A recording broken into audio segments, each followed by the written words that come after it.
No, Torrin. Do introduce yourself, Torrin, because you've got a point on this. Torrin Wilkins. I'm a Lib Dem, but I'm also a Leaver.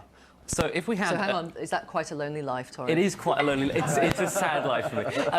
But if we had another referendum, as you're proposing, and we ended up with something like a Norway-style deal at the end of it, would the Liberal Democrats actually deliver that? Because if we ended up, say, in government after a general election, we had a second referendum, and then the people voted to leave, being that the political declaration at the moment is quite broad, what exactly would we do then?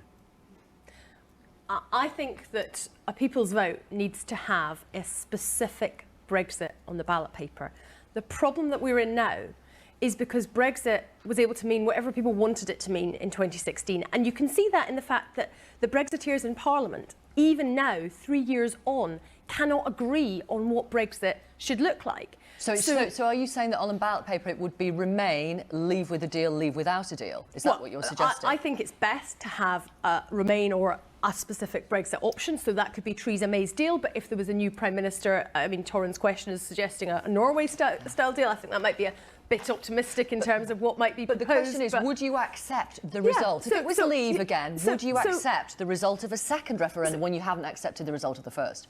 So the first referendum gave the government the mandate to go off and negotiate, but we didn't have the details of what that would look like, and we now have that. You accept? So yes, so the answer is, if the people vote for a specific Brexit option with all of that information, absolutely. A bit like in Scotland in 2014, where the SNP published a 650-page white paper to say this is what an independent Scotland that we would be arguing for would look like, and people were able to then vote on that specific proposal. Right, and would you, I mean, let's say it was Remain, would you accept people who didn't like the result of a second referendum that voted Remain agitating for a third referendum?